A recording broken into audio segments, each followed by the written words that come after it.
রান্নাঘরে রেখার চ্যানেলে সবাইকে স্বাগত জানিয়ে আবারও একটা দারুণ স্বাদের রেসিপি নিয়ে চলে এলাম। বন্ধুরা, রোজ রোজ রুটি পরোটা লুচি কারোরই খেতে ভালো লাগে না, তাই খুব সহজেই বাড়িতে বানিয়ে ফেলো নরম তুলতুলে অসংখ্য জালিদার নারকেলের ধোসা। আর এই ব্রেকফাস্টটা একদম সাউথ ইন্ডিয়ান ব্রেকফাস্ট, তাই আজকে তোমাদের সেই রেসিপিটাই শেয়ার করছি। প্রথম থেকে শেষ পর্যন্ত ভিডিওটা তোমরা দেখতে থাকো, আশা করছি তোমাদের এই রেসিপিটা ভীষণ ভালো লাগবে। আর চলো রেসিপিটা শুরু করা যাক। এই রেসিপিটা বানানোর জন্য এখানে লাগছে ভেজানো আতপ চাল। তো আমি এই আতপ চালটাকে 5 থেকে 6 ঘন্টা আগে ভিজিয়ে রেখেছিলাম। আর এখানে আতপ চালের পরিমাণ নিয়েছি 300 গ্রাম। আর তোমরা যদি এই ধোসাটা বেশি বানাতে চাও তো আতপ চালের পরিমাণটা বাড়িয়ে দিতে পারো। এটাকে আমি বেটে নেবো। এবারে আমি একটা বাটির মধ্যে নিয়ে নিলাম 1 বাটি কোচানো নারকেল। আর এই নারকেলটাকেও আমি বেটে নেবো। তোমরা চাইলে চাল আর নারকেল একসাথে বেটে নিতে পারো মিক্সির মধ্যে। এবারে আর একটা বাটির মধ্যে নিয়ে নিলাম 4 চামচ সুজি।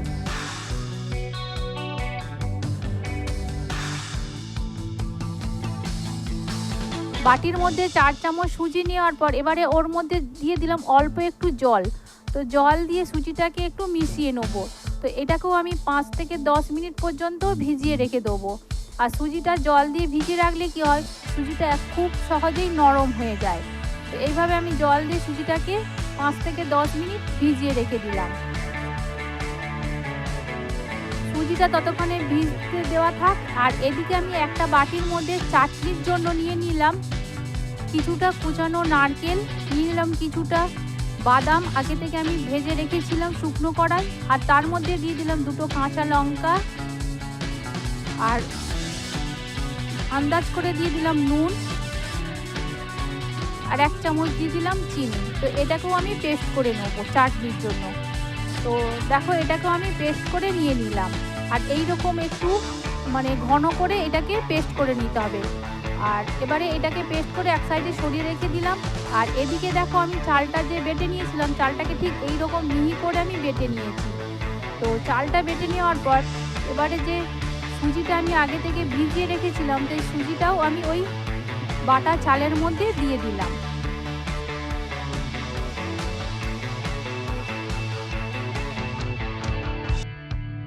সুজিটা দেওয়ার পর এবার আমি বাটি ধোয়া অল্প একটু জল দিয়ে দিলাম। আর দিয়ে দিলাম নারকেলটা যে আমি আগে আলাদা করে বেটে নিয়েছিলাম, সেই বাটা নারকেলটাও আমি দিয়ে দিলাম।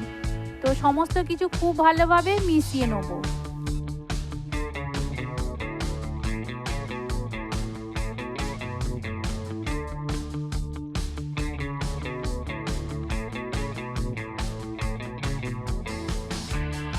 খুব ভালোভাবে আমি মিশিয়ে নিলাম। তো মিশিয়ে নেওয়ার পর এবারে বেশ কিছুটা সময় ধরে এটাকে আমি ফেটিয়ে নেব। আর যতটা সময় ধরে এটাকে ফেটিয়ে নেবে, নারকেলের ধোসাগুলো ততটাই নরম তুলতুলে হবে আর খেতে ততটাই ভালো লাগবে। তো সব কিছু দেখো খুব ভালোভাবে আমি বেশ কিছু সময় ধরে ফেটিয়ে নেওয়ার পর এবারে আন্দাজ করে দিয়ে দিলাম নুন। তো নুনটাও খুব ভালোভাবে আমি মিশিয়ে নেব। মিশিয়ে নেওয়ার পর আবারও বেশ কিছুটা সময় ধরে এটাকে ফেটিয়ে নিলাম।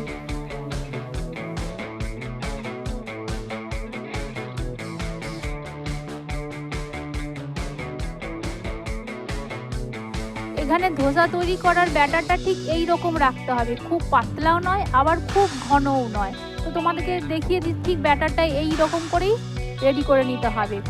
আর চামচের উল্টো দিকে দেখো, একদম এরকম দাগ টানলে এরকম দাগটা সরে যাবে। ঠিক এই রকম ঘনত্বের ব্যাটার আমি তৈরি করে নিলাম। তো এবারে ব্যাটারটা যেহেতু আমার রেডি হয়ে গেছে, এখন আমি এর মধ্যে দিয়ে দিলাম 1 চামচ মতো টক দই। তো টক দইটা তোমরা এখানে বেশি দিতে পারো। তো আমি এখানে 1 চামচের মতোই টক দইটা দিলাম। তো দইটা দিয়ে আবারও ভালোভাবে মিশিয়ে নিয়ে এটাকে ফেটিয়ে নিলাম।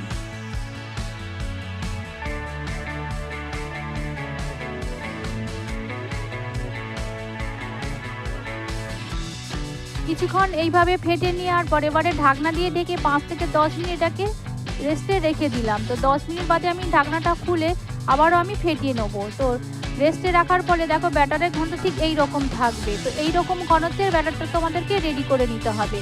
তো এবারে এটাকে আমি ভাজার জন্য তার আগে আমি এর মধ্যে 1 প্যাকেট ইনো দিয়ে দিলাম। আর ইনোর মধ্যে 1 চামচ জল দিয়ে দিলাম। তো ইনোটাকেও আমি ব্যাটারের মধ্যে খুব ভালোভাবে মিশিয়ে নেবো। আর ইনোটা দেওয়ার ফলে কিন্তু ব্যাটারটা এতটাই ফুলে উঠবে আর হালকা হয়ে যাবে ব্যাটারটা। আর ইনোটা কিন্তু যখন ধোসাটা তৈরি করবে তার আগেই ইনোটা দিয়ে সঙ্গে সঙ্গে কিন্তু ধোসাগুলোকে রেডি করে নিতে হবে। ইনোটা দিয়ে আগে থেকে রাখলে কি হয়, ধোসাগুলো সেরকম জালিদার বা নরম হয় না। সেই জন্য তৈরি করার আগেই এটাকে দিয়ে ভালোভাবে মিশিয়ে নিয়ে সঙ্গে সঙ্গে ধোসাগুলোকে রেডি করে নিতে হবে। ইনোটাকে ভালোভাবে মিশিয়ে নেওয়ার পর এবারে আমি ধোসাটাকে তৈরি করে নেবো। তার জন্য গ্যাসটাকে অন করে দিয়ে একটা প্যান বসিয়ে দিলাম। প্যানের মাঝখানে দিয়ে দিলাম 1/2 চামচ মতো সাদা তেল। আর তেলটাকে আমি এখানে বেগুনের বোটার সাহায্যে চারিদিকটা ব্রাশ করে দিলাম। তো এখানে আমার ব্রাশটা না থাকার ফলে আমি বেগুনের বোটা দিয়েই প্যানের মধ্যে তেলটাকে চারিদিকে চাড়িয়ে দিলাম। আর অবশ্যই কিন্তু গ্যাসটাকে মিডিয়াম টু লো ফ্লেমে রেখে তেলটাকে ভালোভাবে গরম করার পরই আমি এখানে দিলাম 1 হাতা মতো ব্যাটার। আর ব্যাটারটাকে আমি চামচের উল্টো দিক করে সমান করে গোল করে নিলাম। এবারে ঢাকনা দিয়ে কিছুক্ষণ এটাকে আমি হতে দেবো। তো কিছুক্ষণ এটা হতে দেওয়ার পর দেখো ধোসাটার ওপরটা অসংখ্য জালিদার হয়েছে আর ওপরটা একদম শক্ত শক্ত মতো মানে সেট হয়ে গেছে। আর ওপরটা একটু অল্প তেল দিয়ে দিলাম। তেলটা দেওয়ার পর আমি একটু উল্টে দিলাম যাতে ওপর দিকটা ভালোভাবে ভাজা হয়ে যায়। তো দেখো খুব সহজেই একদম প্যান থেকে উঠে আসে, কোনো রকম প্যানের মধ্যে আটকে যায়নি। তো এইভাবে আমি এপিট ওপিট করে 2 পিঠটা হালকা করে ধোসাগুলোকে ভেজে একটা প্লেটের মধ্যে তুলে নিলাম। তো প্রথমে আমার একটা ধোসা রেডি হয়ে গেল। আবারও তোমাদেরকে একটা আমি করে দেখাচ্ছি। 1 হাতা মতো আমি ব্যাটার দিয়ে দিলাম প্যানের মাঝখানে, চামচের উল্টো দিক করে একটু গোল দিয়ে ঢাকনা দিয়ে ঢেকে কিছুক্ষণ হতে দিলাম। তো কিছুক্ষণ হতে দেওয়ার পর আমি ঢাকনাটাকে খুলে নিলাম। খুলে নেওয়ার পর দেখো ধোসাটার উপর অসংখ্য জালিদার আর ওপরটা একটু তেল দিয়ে দিলাম যাতে ওপরটা একটু উল্টে দিলে ভালোভাবে ভাজা হয়ে যায়। তো এবারে এটাকে আমি খুন্তি দিয়ে উল্টে দিয়ে ওপর দিকটা ভেজে নিলাম। এইভাবে উল্টে পাল্টে দুদিকটা একদম মানে হালকা করে ভেজে নিতে হবে। তো এইভাবেই আমি প্রত্যেকটা ধোসা ভেজে নেব। তো একইভাবে সমস্ত ধোসাগুলোকে এই একই রকম পদ্ধতিতে উল্টে পাল্টে ভেজে আমি রেখে দিলাম। সমস্ত ধোসাগুলো ভেজে নেওয়ার পর এবারে আমি নারকেলের চাটনির জন্য একটা তড়কা প্যান বসিয়ে দিলাম। তার মধ্যে দিয়ে দিলাম 2 চামচ মতো সর্ষের তেল, কিছুটা ছোলার ডাল আর অল্প একটু মেথি, আর দিয়ে দিলাম 1/2 চামচ মতো কালো সর্ষে।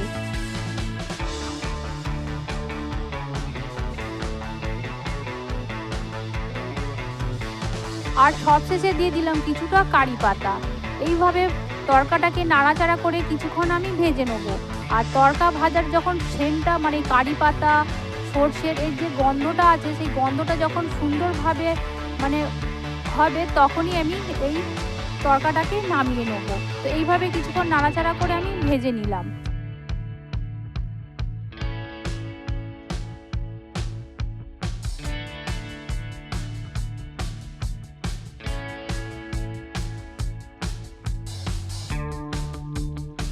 তো কিছুক্ষণ এইভাবে তড়কাটাকে নাড়াচাড়া করে ভেজে নেওয়ার পরে যখন সুন্দর একটা গন্ধ বেরোয় তখনই নামিয়ে নিয়ে আমি নারকেলের চাটনির মধ্যে দিয়ে দিলাম।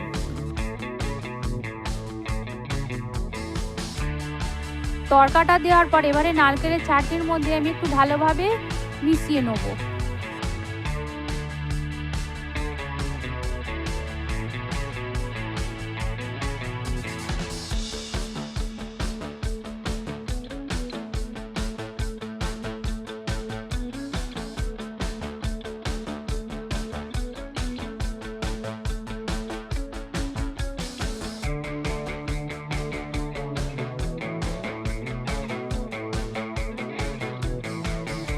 তো ভালোভাবে এটাকে মিশিয়ে নিয়ে এবারে এটাকে আমি পরিবেশন করে নিলাম।